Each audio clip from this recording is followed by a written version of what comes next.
Between 1972 and 1975, the armies of North and South Vietnam clashed in some of the greatest battles of the Vietnam War.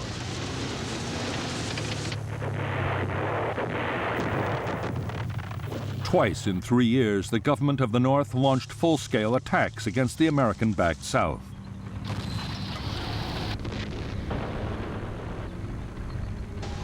What had been a war of hit-and-run and ambush became one of huge set-piece engagements between conventional armies.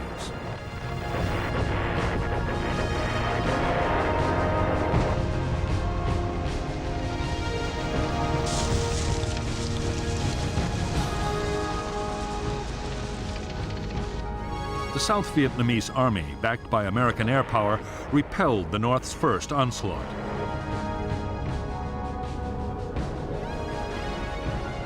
Over North Vietnam, the heaviest airstrikes of the war came close to bringing the country to its knees. But the North's second great offensive proved unstoppable.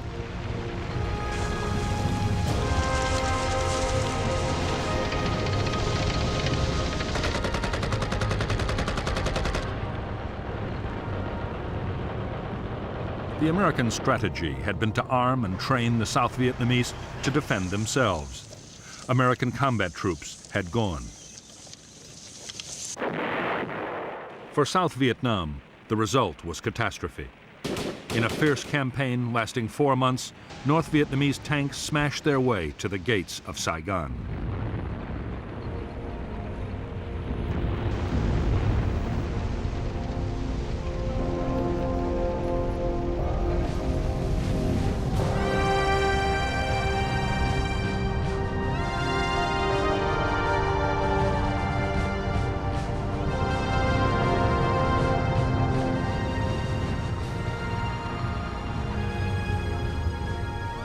Hanoi's strategy for 1969 was to keep up the pressure in South Vietnam.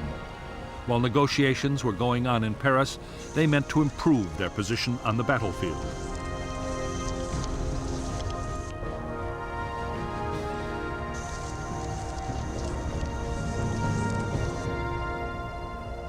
Half a million American troops were now deployed in the South.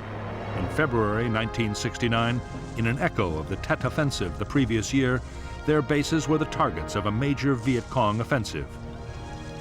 1,140 Americans died. The newly inaugurated President Richard Nixon and his national security advisor Henry Kissinger immediately ordered retaliation. American B-52 bombers dropped 500,000 tons of bombs on Viet Cong base areas along the Vietnam-Cambodia border in a secret campaign codenamed Menu. Congress was not informed, and the flight logs and target destinations were falsified to hide the fact that the bombs were falling on Cambodia, a neutral country. At the same time, U.S. and South Vietnamese troops began to advance towards the Cambodian border.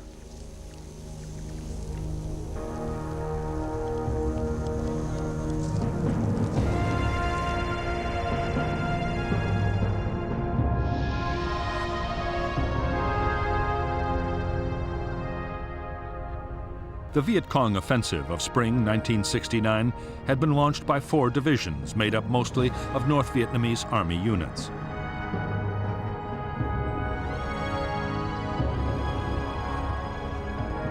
After bitter fighting, the NVA battalions pulled back.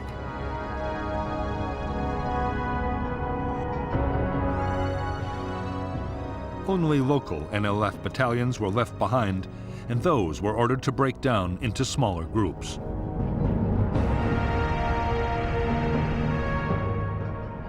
In turn, big American units were also broken down and spread out over a wider area of countryside.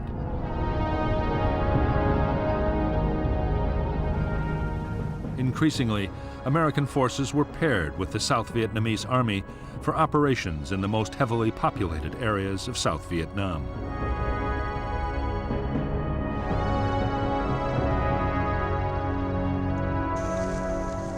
In April 1969, a gruesome benchmark was reached which added to the pressure for Vietnamization. U.S. combat deaths surpassed the 33,629 men killed throughout the Korean War. Increasingly, the U.S. felt it had to ensure that the South Vietnamese army would take control of the war for themselves.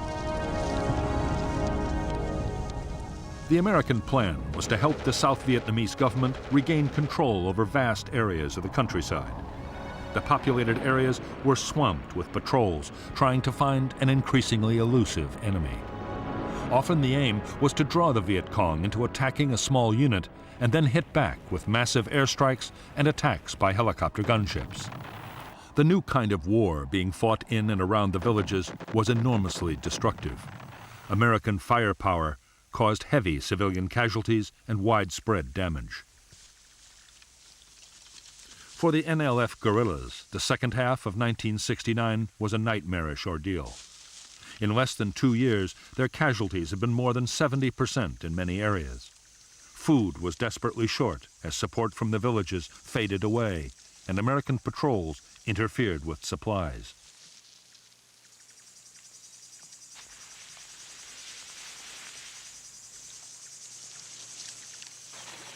Meanwhile, the Phoenix program, a campaign run by the American Central Intelligence Agency and staffed by American and South Vietnamese soldiers, killed up to 40,000 people suspected of being NLF sympathizers. Thousands more were tortured and imprisoned. In that year, desertions from the NLF and NVA were over 28,000. However, morale in the South Vietnamese army was no better, with the number of desertions reaching almost 110,000. While South Vietnamese government forces fought to wrest control of the villages from the NLF, American planners turned their attention to Cambodia. Already the secret bombing campaign ordered by the American President Richard Nixon was well underway. Up to now, American ground forces had been banned from mounting operations into Cambodia. The country was legally neutral, and its leader since the 1950s, the flamboyant Prince Sihanouk, had played both sides. Sometimes an ally of the Americans, he also allowed the NVA to route the southern part of the Ho Chi Minh Trail through his kingdom and maintain their base areas along the heavily jungled eastern border with Vietnam. Then, in March 1970, there was a CIA-backed coup to oust Sihanouk. The new government, led by Lon Nol, immediately moved to eject all Viet Cong and North Vietnamese troops from Cambodian soil. Operations by the Americans and the South Vietnamese would follow.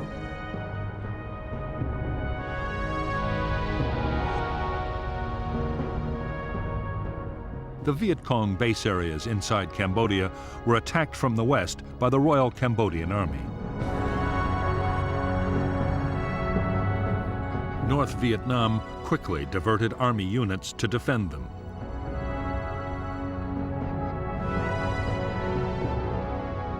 And with the help of the Cambodian guerrillas, the Khmer Rouge, they halted the Cambodian government advance.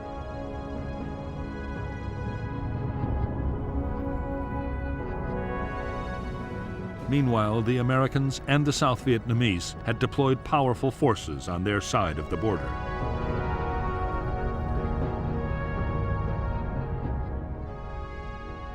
On April 29, 1970, South Vietnamese troops attacked into Cambodia, pushing towards the Viet Cong bases.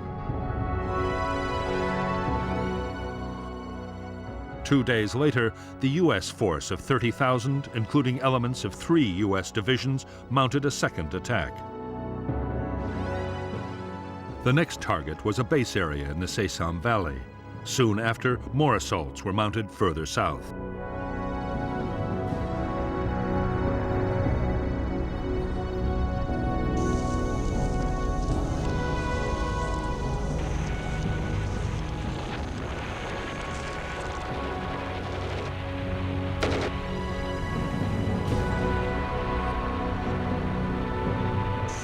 Operations in Cambodia lasted for 60 days. American and South Vietnamese troops uncovered vast jungle supply depots. They captured 28,500 weapons, as well as over 16 million rounds of small arms ammunition and 14 million pounds of rice.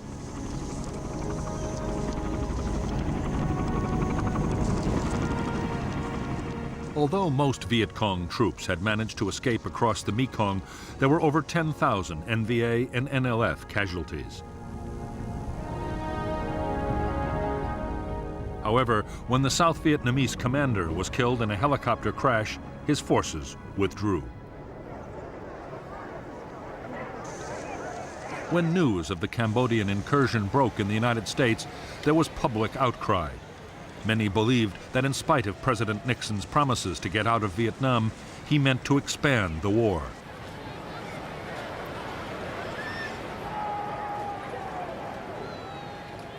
Protests erupted at universities all over the country. On May 4th, 1970, at Kent State University in Ohio, National Guardsmen shot 4 students dead.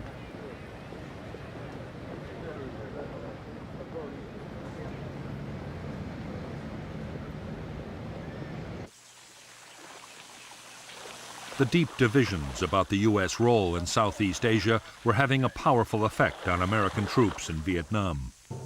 Opinions about the war were divided, sometimes bitterly, as they were at home. Added to the conflict were growing tensions between the races and between social classes. It was a volatile and sometimes dangerous mix.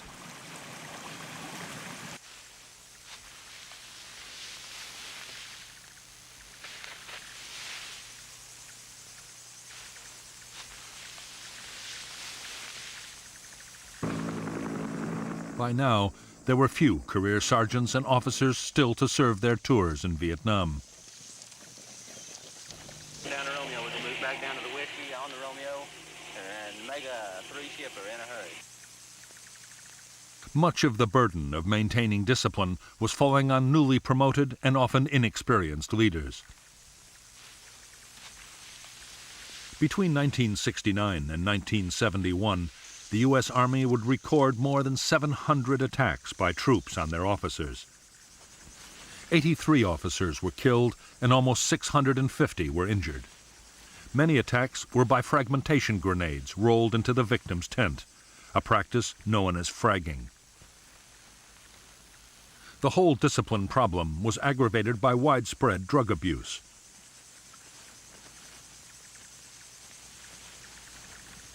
In 1971, fewer than 5,000 soldiers needed hospital treatment for combat wounds, but more than 20,500 were treated for serious drug abuse.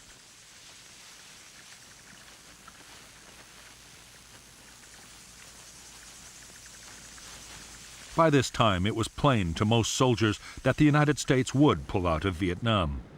100,000 troops had been withdrawn, and Nixon had promised another 150,000 would leave within a year.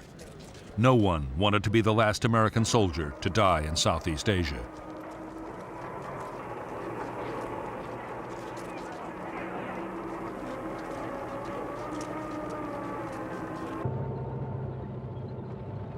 By the end of 1970, North Vietnam had replaced many of the losses suffered in the fighting of the previous year.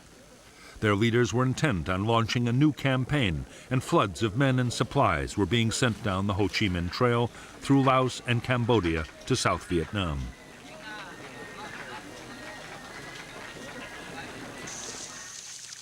The buildup was soon detected by the Americans. U.S. commanders begged for permission to attack into Laos and once and for all destroy the supply lines down the Ho Chi Minh Trail.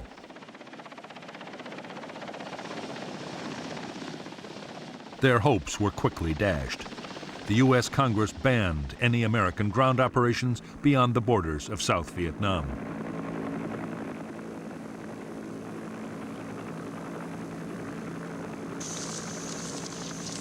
This time, Saigon's forces would have to go it alone. If successful, the administration argued, they would gain 2 years in which to build the South Vietnamese army.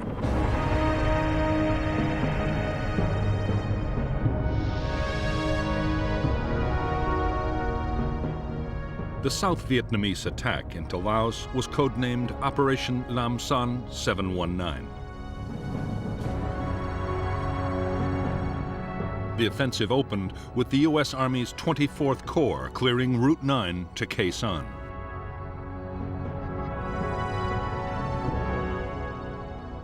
On February 8, 1971, 3 South Vietnamese Army divisions, about 17,000 men, supported by armor and a ranger group, attacked across the border.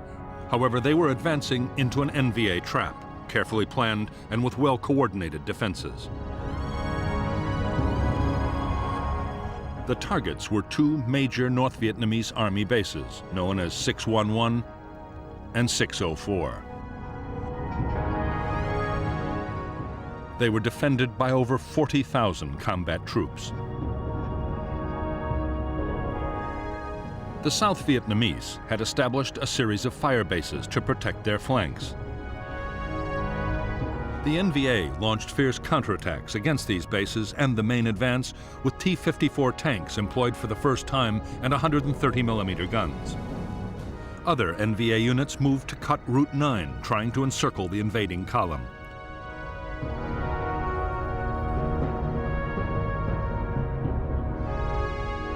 Two South Vietnamese battalions were eventually airlifted into Tec Pan.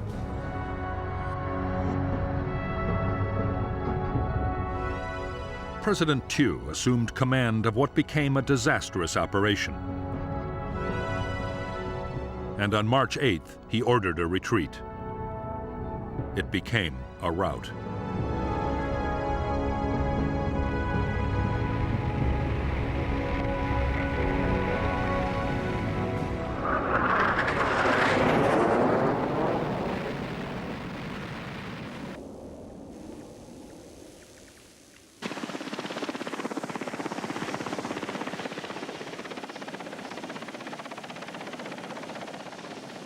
More than 9,000 Southern troops were killed or wounded. They lost 2/3 of their armored vehicles, and large numbers of helicopters and planes were destroyed or damaged.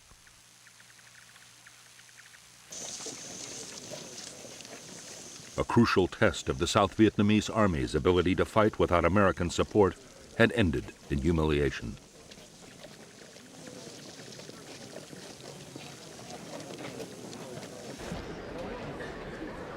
Although the North Vietnamese had crushed the southern offensive, they too had suffered casualties. Defending their bases in Laos and in Cambodia the year before had cost thousands of dead and many vehicles and guns destroyed. Viet Cong units were now ordered to avoid major actions while they rebuilt their strength.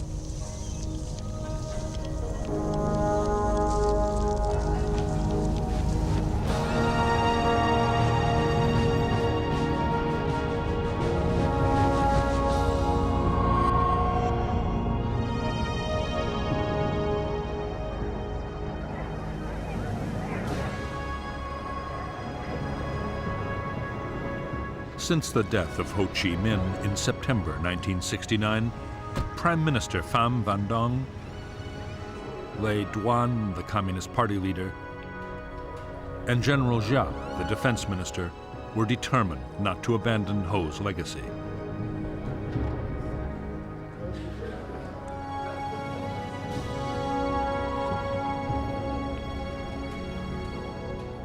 The struggle to reunite North and South Vietnam would go on, whatever the cost.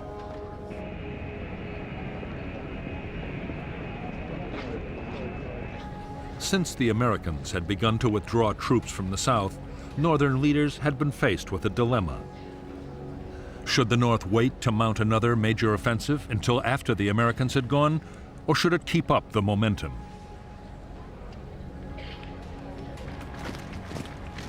In May 1971, the Politburo instructed General Giap to prepare a new campaign.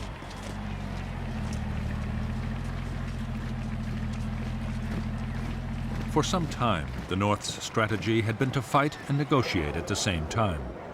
Talks with the Americans and the South Vietnamese had been going on in Paris, but there was no progress.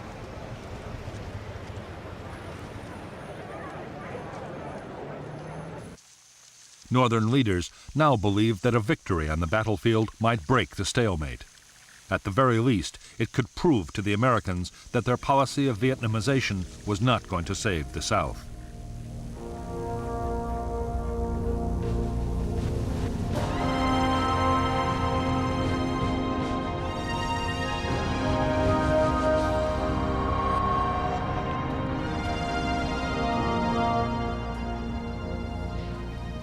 Although the U.S. President Richard Nixon believed that Vietnam was damaging the United States at home and abroad, he was not prepared to make peace at any price.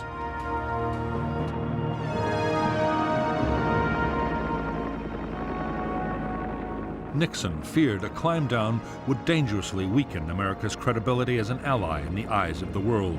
South Vietnam had to survive.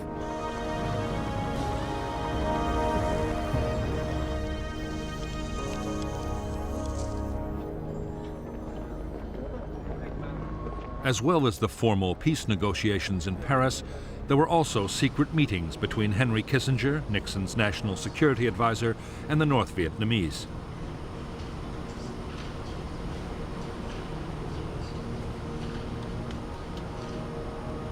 Those talks, too, had stalled, mainly over the future of the South Vietnamese government. The North was insisting that President Nguyen Van Thieu be replaced and that a new government include the NLF. As for Thieu himself, his great fear was that to end the war, Nixon meant to do a separate deal with Hanoi.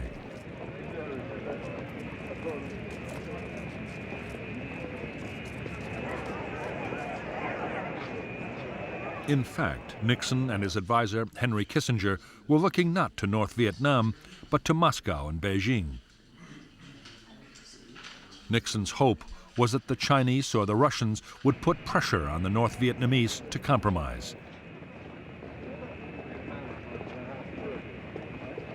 In February 1972, he embarked on the first visit by an American president to Communist China.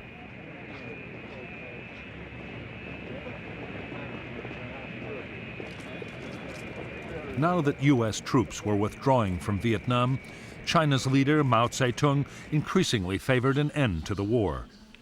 He had already pressed Hanoi to step up the search for a solution.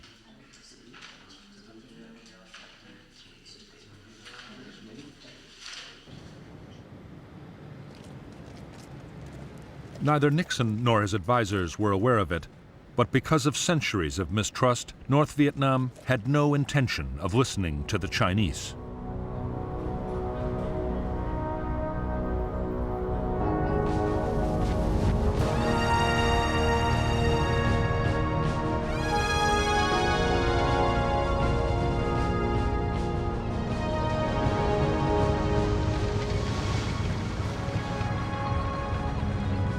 As they planned their most ambitious offensive yet, North Vietnam's leaders knew they were taking a big gamble. There would still be U.S. troops in South Vietnam which could easily be reinforced. The question was, would the Americans send major combat units to save their South Vietnamese allies? Northern planners decided that in an American election year, they would not.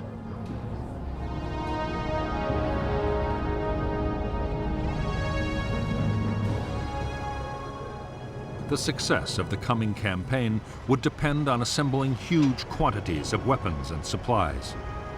That meant more aid from both the Soviet Union and China.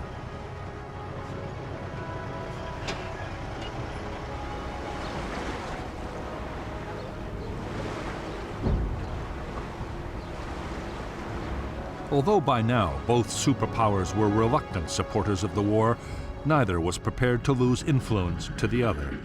As a result, the North succeeded in getting increased arms deliveries from both Moscow and Beijing.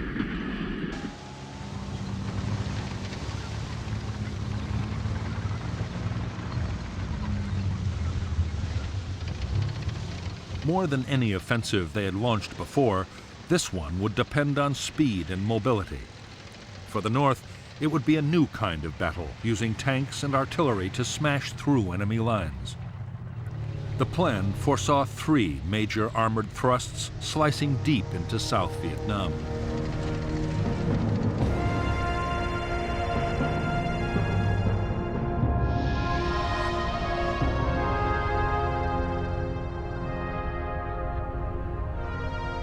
The first North Vietnamese attack would cross the demilitarized zone, separating north and south, and push east from Laos.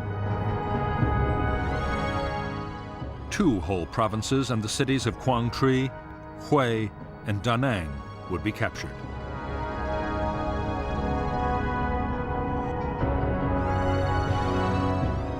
The second thrust would attack through the central highlands to the coast at Quy Nhon.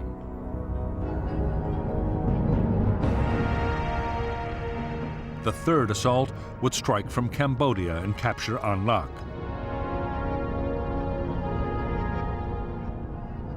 There, a provisional revolutionary government would be established for the South.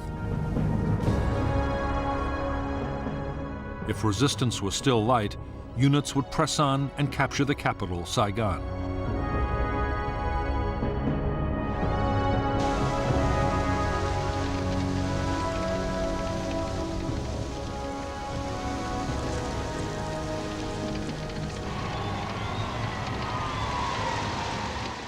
North Vietnamese commanders knew that attacking the South in 3 different places was a risky plan.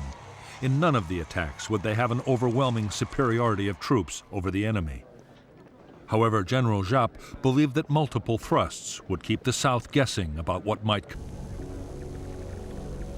At the same time, the North's bargaining position in future negotiations would be improved dramatically.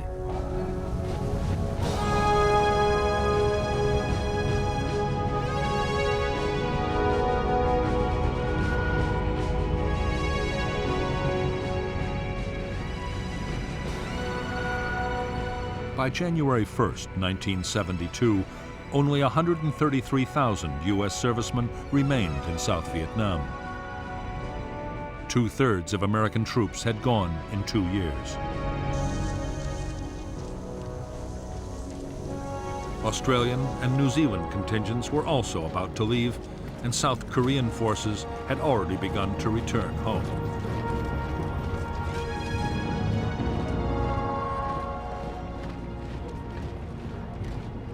The ground war was now almost exclusively the province of the South Vietnamese Army.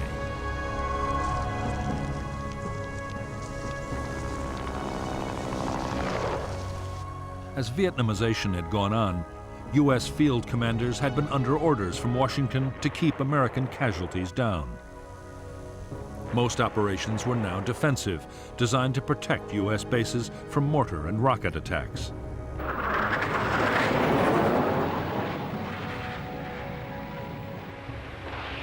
American air power was also being used in a different way.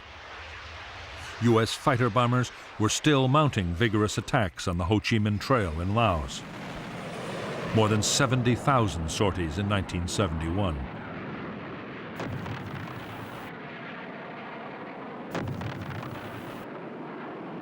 But American air activity in South Vietnam had fallen dramatically.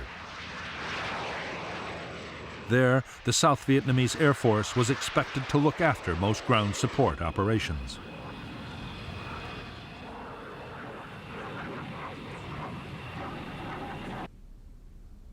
South Vietnam's strategy for defending against attack had been devised by President Thieu himself. Thieu believed that any foothold won by the Viet Cong would seriously threaten his bargaining position in the Paris peace talks. As a result, he was determined to defend all of South Vietnam. The only orders he issued to the South Vietnamese Army were to hold on to every scrap of territory.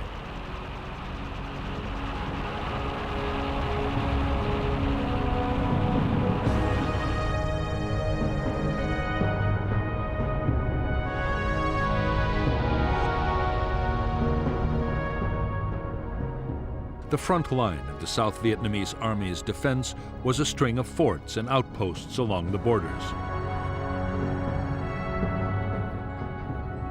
Behind the forts were the Army divisions, but each was responsible only for the defensive territory around its own base.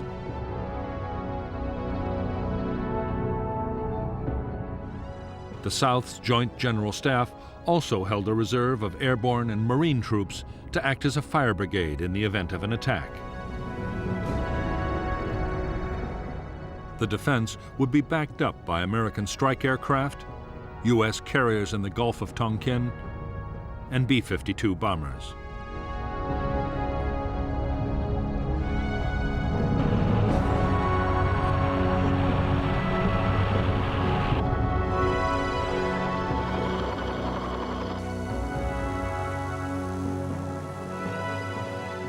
For For years, the United States had pressed President Thieu to improve the lot of the South Vietnamese people. Only then, the argument went, could support for the NLF in the countryside be undermined. By early 1972, Thieu had begun to introduce some of the reforms the Americans had wanted. Thieu introduced a program to give peasants ownership of the land they tilled. A school was established to train local headmen to administer their villages.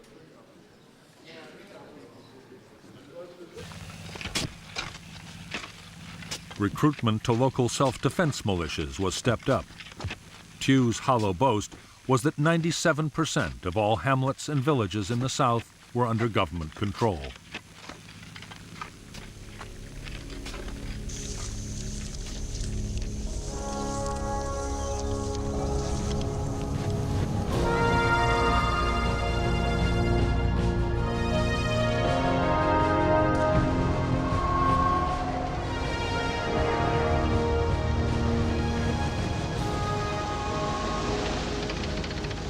By the eve of the planned offensive named Operation Nguyen Hue after an 18th century national hero, the North Vietnamese army had been transformed. It now had fully equipped armored regiments. Artillery forces had been strengthened. From weapons to radios, all the frontline divisions were better equipped than ever before.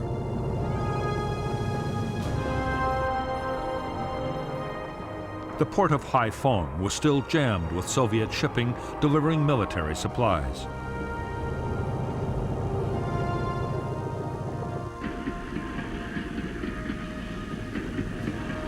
With the American bombing of North Vietnam long over, trains loaded with troops, tanks, and field guns could move with no risk from attack.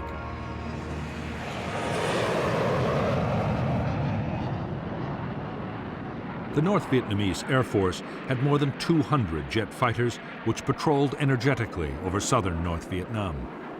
But they rarely flew over the supply trails in Laos where American aircraft were most active. Nor would they play any direct part in the planned offensive.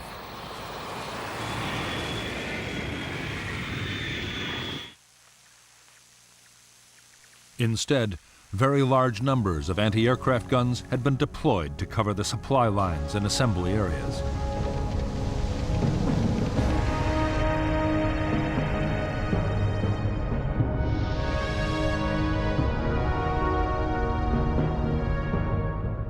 Above the demilitarized zone, General Giap deployed 2 divisions, including the elite 308th and 3 independent infantry regiments.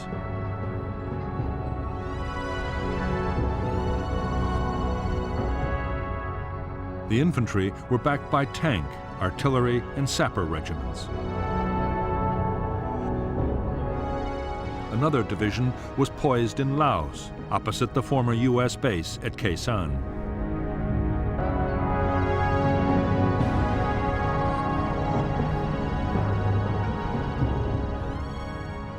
In the early months of 1972, the North Vietnamese infiltrated a division supported by independent infantry regiments into South Vietnam. Another 2 divisions were already on the coastal plain. More divisions were deployed on the western border.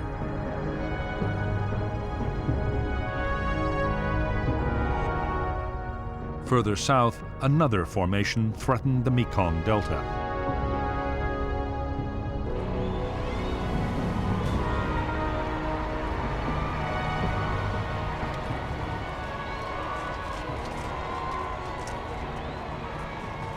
Until now, North Vietnam had been fighting an infantry war.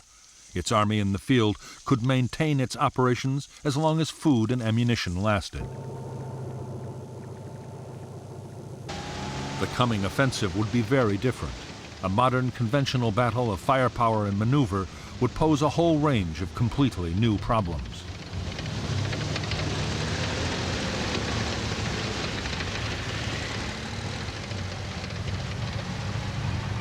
The 125,000 men now massing on South Vietnam's borders would be going into battle alongside over 600 tanks, a bigger army than General Patton had commanded in World War II. The tanks would consume huge quantities of fuel and ammunition. The infantry would have to keep up with the armor, and that meant large numbers of trucks. The battle would move fast, putting strains on the communication and command systems unlike anything the Army had met before.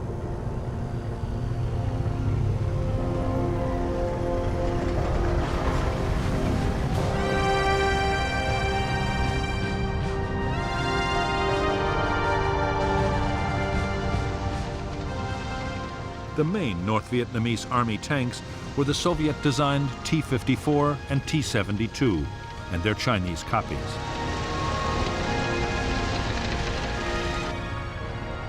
They were armed with a powerful 100mm gun and were highly robust vehicles, easy to maintain on the battlefield.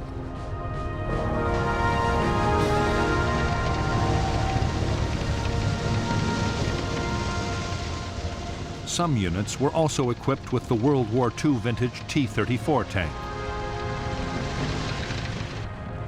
The T-34 was armed with an 85mm gun and was even simpler to operate and look after.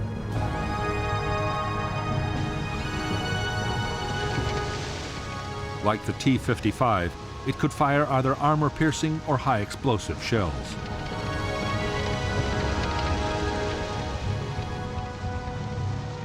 The NVA also deployed a light tank, the PT-76.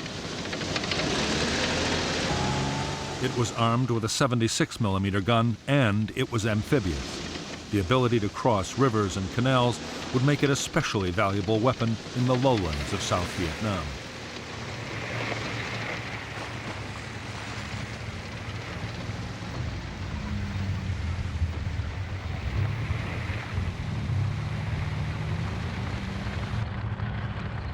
North Vietnamese artillery ranged from the superb Soviet-made 130mm field gun to rockets and mortars of every size.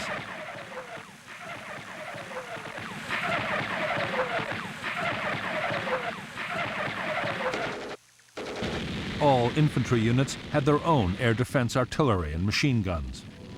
There were also specialist air defense units.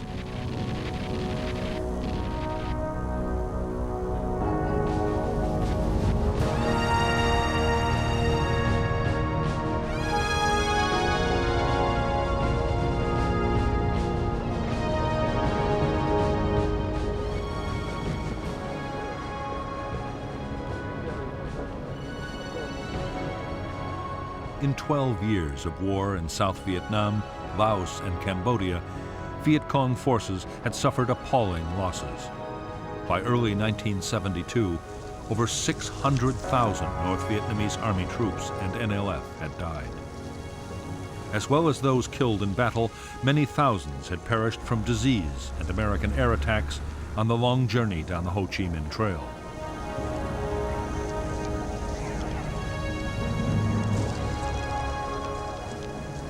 In North Vietnam, a severe manpower shortage meant the gaps in the NVA's ranks were not being filled. In the 3 months before the spring offensive, every male between the ages of 14 and 45 was called up. For the first time, the ranks of draftees even included the relatives of senior party officials.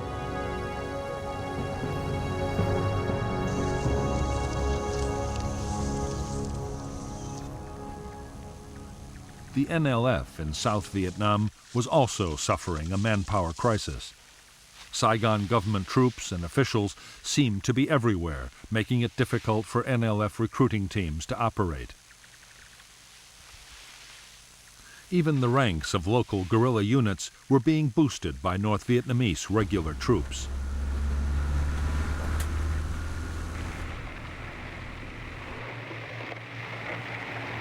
The Northerners faced a host of problems, not least the lack of friends and relatives to provide information, food, and a hiding place.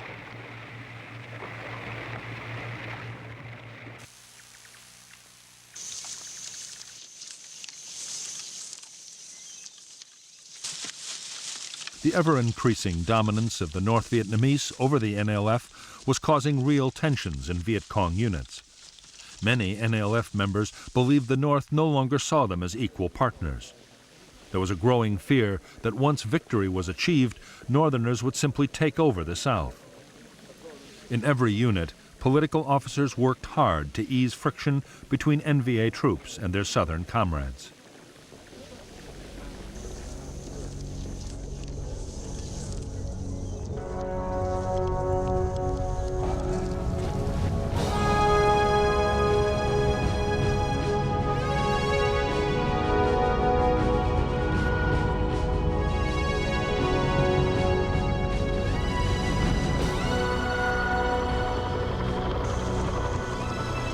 By January 1972, the armed forces of South Vietnam had grown to over 1 million men.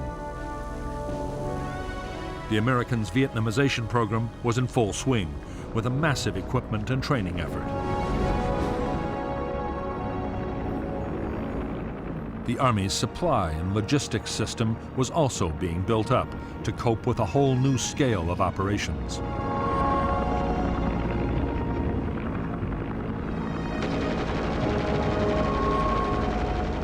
Where once the South Vietnamese had been expected to get by on World War II surplus, the Americans were now providing advanced weaponry. The infantry got nearly 1 million M16 rifles and 20,000 machine guns. Heavy weapons included 400 new tanks and 2,000 howitzers, while the Air Force was built up to 2,000 planes. It would soon be the 4th largest air force in the world.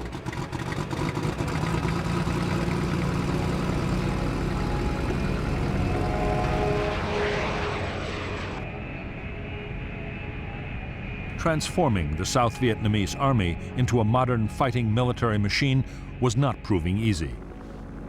American tanks, helicopters, and aircraft arrived with their maintenance manuals in English. South Vietnamese personnel, training to be technical specialists, had first to go through language school. Most American advisors agreed that building up the South Vietnamese armed forces into a credible defense was going to take more time than anyone had realized.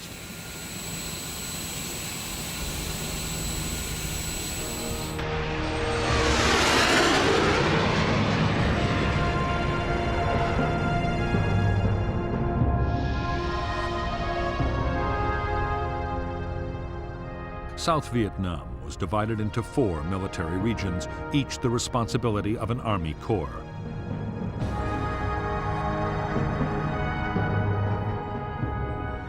Altogether, the South fielded 11 infantry divisions and an airborne division, 3 Marine brigades, 10 Ranger groups, and 4 brigades of tanks. The Air Force deployed 9 squadrons of combat aircraft, 14 of helicopters, and 3 air transport squadrons.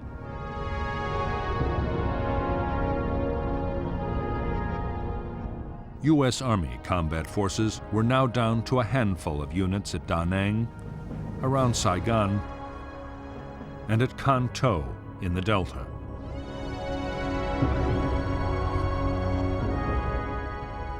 The Air Force also had 2 tactical fighter wings, a reconnaissance wing, and a B-52 wing in Thailand.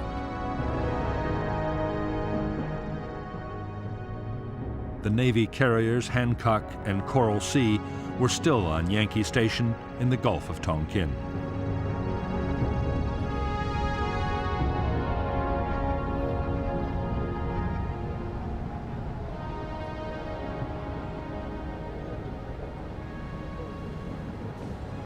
By early 1972, many of the 133,000 U.S. ground troops in South Vietnam were occupied closing up bases and preparing to withdraw.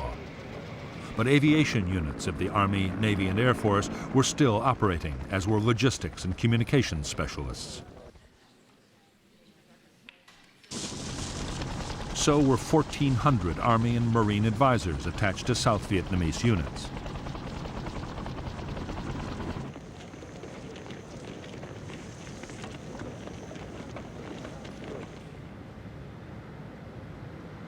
In spite of American protests, most of the South Vietnamese Army's infantry divisions were static defense forces. Their orders to hold territory at all costs meant that they had little incentive to use their new armored vehicles and helicopters. Nor were they developing the skills to fight fast-moving offensive battles.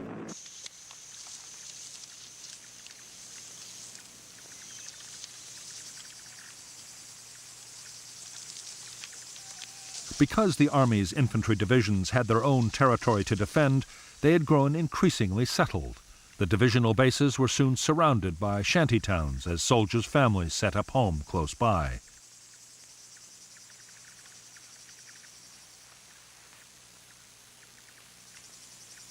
Bribery could secure a permanent posting, and soldiers ordered to move sometimes refused. In 1971 alone, over 140,000 government soldiers deserted.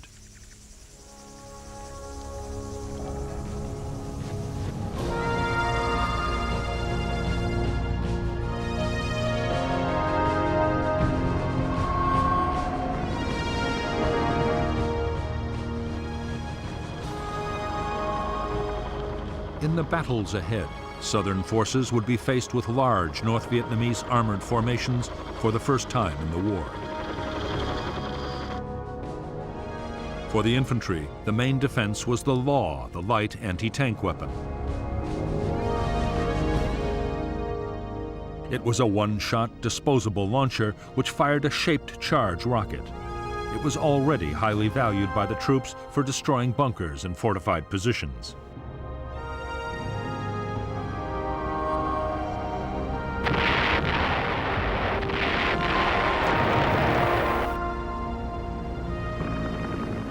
It was the Americans who still had the most mobile and powerful anti-tank defense.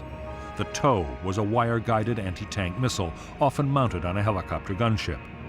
It had a range of more than 3,000 meters and was highly accurate.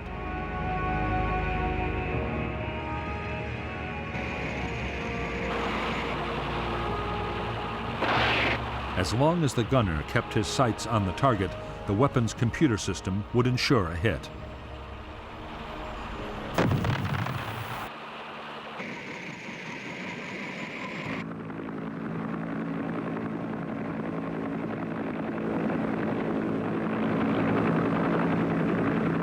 The most effective helicopter gunship in American service was the Huey Cobra. It was a revolutionary design. The gunner sat in front with the pilot above and behind. The Cobra was fast, able to fly at over 200 miles per hour and highly maneuverable.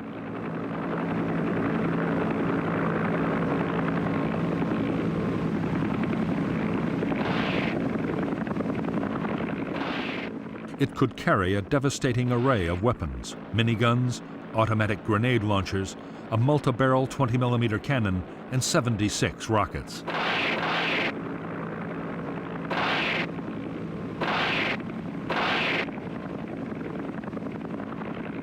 American gunships and the South Vietnamese Air Force's attack planes would provide most of the support for ground troops. However, vastly more destructive American air power was always present in the background.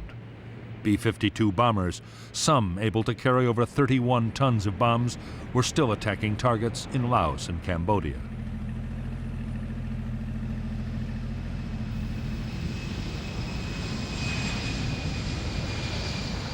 The Americans also had the most advanced supersonic strike aircraft in the world.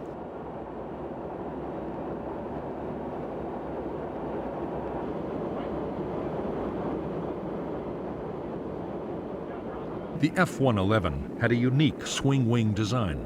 With the wings extended, it could make low-speed landings. In swept-back configuration, it could fly at 1,600 miles an hour. The F-111 had advanced computer navigation and could bomb targets at night and in the worst weather.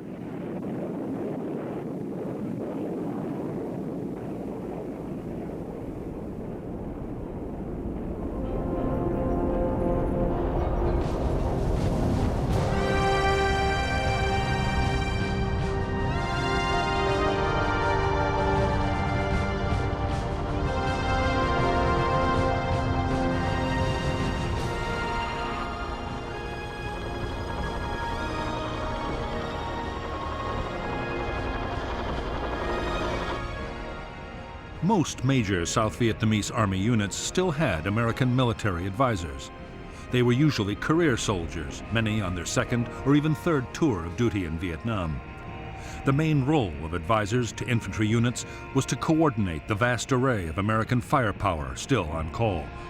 They also offered encouragement and tactical advice.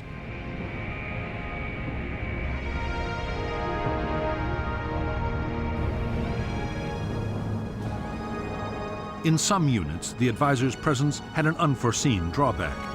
Many South Vietnamese field commanders came to rely heavily on the Americans' military skills.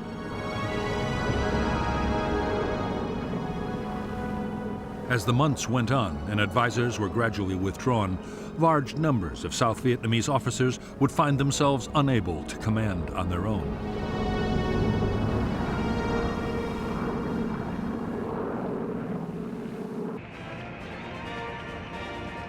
For years, one of the biggest American complaints about their allies was the way promotions were awarded in the South Vietnamese Army. Political patronage was rife. The social connections of senior officers were far more important than their professional competence.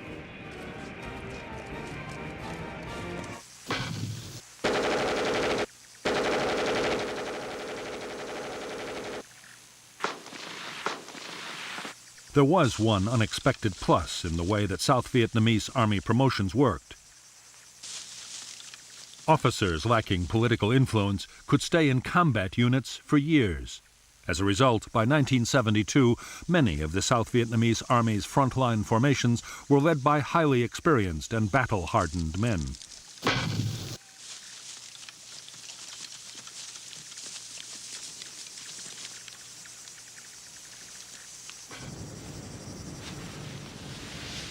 Amongst the many problems besetting the South Vietnamese armed forces, poor training was one of the worst. Army culture held training in contempt. When the military schools requested combat-experienced instructors, most frontline units unloaded their worst men. As a result, some training units failed to produce soldiers with even the most basic military skills.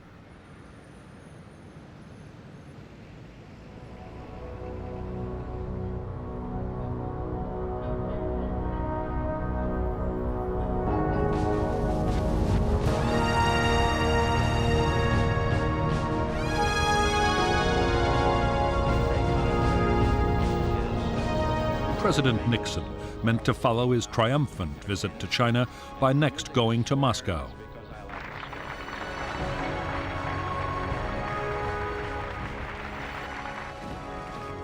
Hopes were high that relations between the world's great powers were entering a new era. In fact, events in Vietnam were about to threaten the whole plan.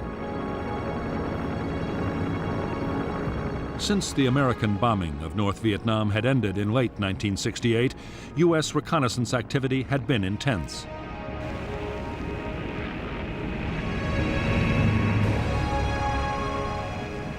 As well as conventional reconnaissance planes, the Americans deployed the top-secret Blackbird. The SR-71 could fly at 2,000 miles an hour and operate at 70,000 feet, well above anti-aircraft defenses.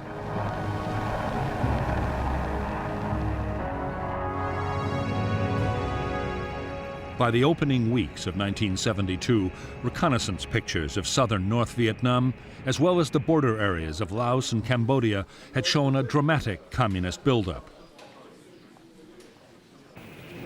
They photographed 7,000 to 8,000 trucks waiting in supply depots ready to go. The American response was to launch heavy airstrikes against the troop concentrations. U.S. intelligence believed the North Vietnamese blow would fall before the end of January 1972. When the month passed without incident, Saigon relaxed its vigilance. Senior South Vietnamese officers hoped that the preemptive airstrikes and the increasing strength of the army had forced the North to think twice.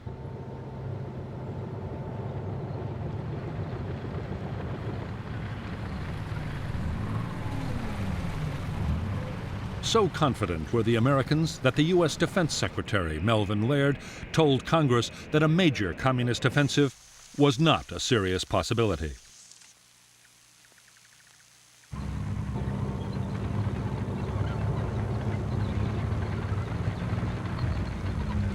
Only 5 weeks later, he would be proved shockingly wrong. By late March 1972, in hundreds of North Vietnamese Army command posts and dugouts, the countdown had already begun.